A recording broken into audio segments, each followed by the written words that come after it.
రంగారెడ్డి జిల్లా కట్టాల్లో కస్తూర్బా గాంధీ బాలికల పాఠశాల భవనాన్ని మంత్రులు దుద్దిళ్ల శ్రీధర్బాబు, జూపల్లి కృష్ణారావు, ఎంపీ మల్లు రవి, ఎమ్మెల్యే కత్తిరెడ్డి నారాయణ రెడ్డి కలిసి ప్రారంభించారు. కట్టాల్ మండలం జమ్ములబావి తాండాలో చెంచులకు 26 వ్యవసాయ పంప్ సెట్లను మంత్రి జూపల్లి కృష్ణారావు పంపిణీ చేశారు. అనంతరం మంత్రి దుద్దిళ్ల శ్రీధర్బాబు మాట్లాడుతూ కాంగ్రెస్ పార్టీ అధికారంలోకి వచ్చిన తర్వాత అనేక సంక్షేమ పథకాలను అమలు చేస్తున్నామని, రేవంత్ రెడ్డి ముఖ్యమంత్రి అయిన తర్వాత విద్యా ఉపాధిపై ప్రత్యేక దృష్టి పెట్టడం జరిగిందని, ప్రభుత్వ పాఠశాలలో చదువుతున్న ప్రతి విద్యార్థులు తమ ప్రతిభను కనబర్చారన్నారు. ఎట్టి పరిస్థితుల్లో 6 గ్యారెంటీలు అమలు చేస్తామని, ఈ విషయంలో ప్రజలు ఎలాంటి అపోహలు పెట్టుకోవద్దని, రుణమాఫీ విషయంలో ప్రతిపక్షాలు రాద్ధాంతం చేస్తున్నాయని, 35,000 కోట్లతో రైతులకు రుణమాఫీ చేస్తున్నామని తెలిపారు. అంతర్జాతీయ స్థాయిలో ఒక కార్యాలయాన్ని ప్రారంభోత్సవం చేసుకోవాల్సిన సమయం మేము ఎప్పుడో ఇచ్చినాం. మన ఫ్రాన్స్ దేశానికి సంబంధించిన ఒక కంపెనీ కస్తూర్బా గాంధీ బాలికల పాఠశాలకు సంబంధించిన ప్రారంభోత్సవ కార్యక్రమానికి నేను, పెద్దలు, మా సహచర మంత్రివర్గ పెద్దలు కృష్ణారావు గారు రావటం జరిగింది. ఇప్పుడే పిల్లలకు 2 విషయాలు వారు చెప్పారు.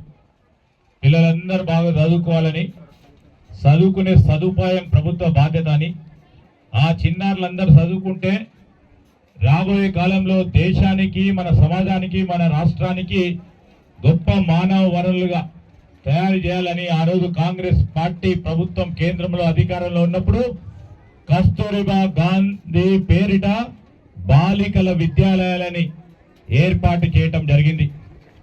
మొత్తం రాష్ట్ర వ్యాప్తంగా, దేశవ్యాప్తంగా, ప్రధానంగా ఆ రోజు ఉన్న ఉమ్మడి ఆంధ్రప్రదేశ్ రాష్ట్రంలోనే కానీ ఇప్పుడు మనకున్న తెలంగాణ రాష్ట్రంలో వేలాది మంది మరి విద్యార్థినులు చదువుకొని ఉన్నత స్థాయిలో ఎదగటానికి ఒక మార్గం ఏర్పాటు చేయటం ఆనాడున్న మా యూపీఏ ప్రభుత్వం కాంగ్రెస్ పార్టీ నాయకత్వంలో సోనియా గాంధీ గారు, మన్మోహన్ సింగ్ గారి ఆలోచన వరకు ఈరోజు ఇంత పెద్ద దేవాలయాలని, కస్తూర్బా గాంధీ పాఠశాలను చూస్తా ఉన్నాం.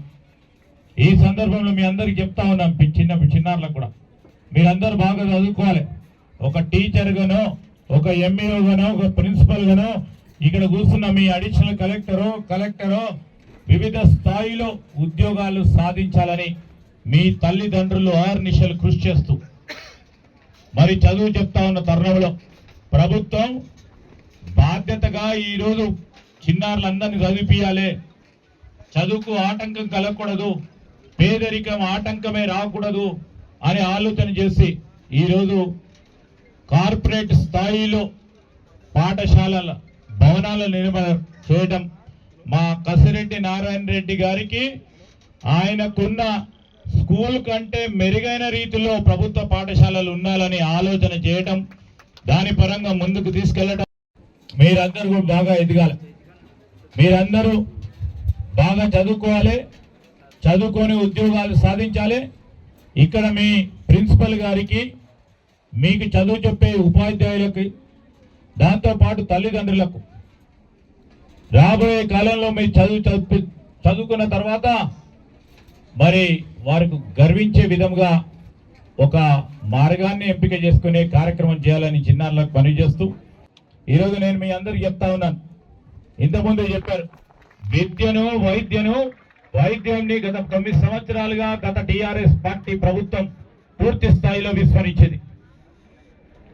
దాని పరంగా ఇబ్బంది జరుగుతూ ఉంది అని ఆలోచన చేసి మన గౌరవ ముఖ్యమంత్రి రేవంత్ రెడ్డి గారు ముఖ్యమంత్రిగా, అదేవిధంగా విద్యాశాఖకు సంబంధించిన మంత్రిగా కూడా గౌరవ ముఖ్యమంత్రి గారే వారు రాబోయే కాలంలో విద్యకు, వైద్యానికి ప్రాధాన్యత ఇవ్వాలని ఆలోచన చేస్తా ఉన్న తరుణంలో మేము చెప్తా ఉన్నాం మా ఎమ్మెల్యే గారికి, మా గౌరవ ఎంపీ గారికి కూడా, ఎక్కడ విద్యా అవకాశాల గురించి ఏ అవసరం ఉన్నా నేను కానీ, మా పెద్దలు కృష్ణారావు గారు కానీ, ఈ ప్రాంతానికి ప్రత్యేకంగా కల్వకుర్తి నియోజకవర్గానికి, కడతాలకు సంబంధించిన మరి ఈ ప్రాంత వాసులందరికీ కూడా మా వరకు తప్పకుండా కృషి చేస్తామని